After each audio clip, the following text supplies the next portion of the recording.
Okay, friends, time for chapter 3, otherwise known as Sheila the Great. I got into bed. My room was very dark. I'm not used to sleeping all by myself in the dark. I closed my eyes, but nothing happened. So I got out of bed and turned on the light. That was a little better. Soon the house was quiet. I knew everyone else was sound asleep. I tossed around for a while. Then I tried lying on my back. I looked up at the ceiling. I tried to think of something funny, something that would give me a good dream. That's when I saw the spider. He was running across my ceiling. I hate spiders. One time, Peter Hatcher put a fake spider at my desk at school. When I took out my English book, there it was. But I knew it was a phony right away. So I held it by one leg and took it up to Mrs. Haver. "Just look what Peter Hatcher put inside my desk," I said, shaking the spider. Mrs. Haver screamed so loud she scared the whole class, and Peter Hatcher had to stay after school for 3 days. I looked at my ceiling again. This spider was still there, and this one was no phony. "Go away, spider," I whispered. "Please go away and don't come back." But the spider didn't move. He was right over my head. Suppose he falls on me, I thought. Suppose he's the poisonous kind, and when he falls, he bites me. Maybe I should put my head under the covers. Then if he falls on me, it won't matter. No, that's no good either. He could crawl inside the covers and get me anyway. I could just picture Peter Hatcher telling the kids at school, "Did you hear about Sheila Tubman? She got bitten by a poisonous spider on her first night in Tarrytown. In 20 seconds, she was dead." I jumped out of bed and ran down the hall to my parents' room. Daddy was snoring. I touched him on the shoulder. He sat right up in bed. What is it?" he said. "It's just me, Daddy," I told him. "Sheila, what do you want? It's the middle of the night." "I can't sleep, Daddy. There's a spider on my ceiling." Mom rolled over. She made a noise like, "Shush," Daddy said. "Go back to bed. I'll get it in the morning." "But, Daddy, he could fall on me. Maybe he's poisonous." "Oh, all right," Daddy said, kicking off the covers.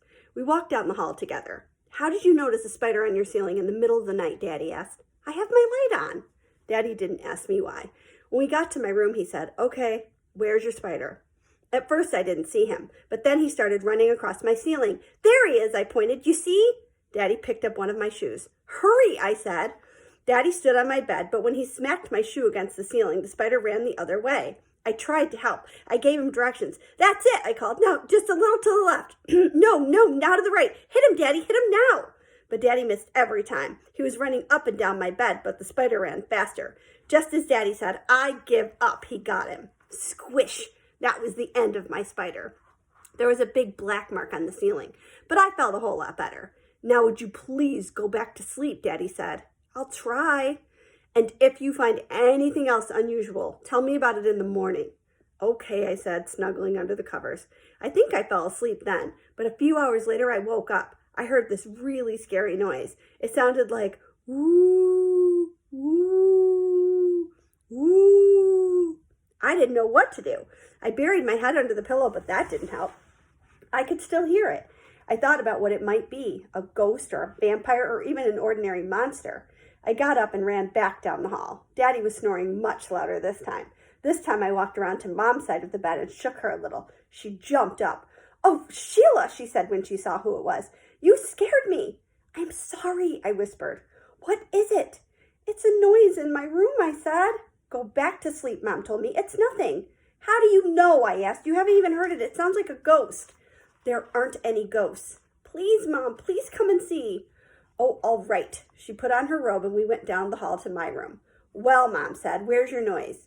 "Just wait," I told her. She sat down on my bed and yawned. Soon it started again. "Woo, woo." "You see," I said, throwing my arms around Mom. I could tell from her face that she didn't like the noise either. "You want me to go wake Daddy?" I asked. "No, not yet," Mom said. "First, I'll have a look around myself. Hand me that baseball bat in the corner." "For what?" I asked. "Just in case," Mom said. I gave Mom the bat. She held it like she was ready to use it. We waited until we heard the noise again. Woo, woo, woo. "That's coming from outside," Mom said. "So it's an outside ghost," I told her. She went to the window. She stood there for a minute before she started to laugh. "What's funny?" I asked. "Oh, Sheila, just look." I hid behind her and peeked out the window. There was a beautiful silver moon, and there was also Jennifer with her head held high. She was making those noises. "What is she doing?" I asked. "Is she crazy?" "She's baying at the moon," Mom said. "What's baying?" "It's like singing." "You mean she's going to stand there and make that ghost noise all summer?" I think so, Mom said.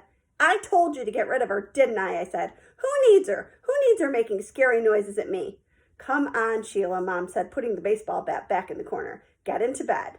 She tucked me in. I felt very tired. Now, go to sleep. I'll try, I said. When Mom left, I heard the noise again. Woo, woo, woo. Oh, shut up, you dumb old dog, I called. And she did.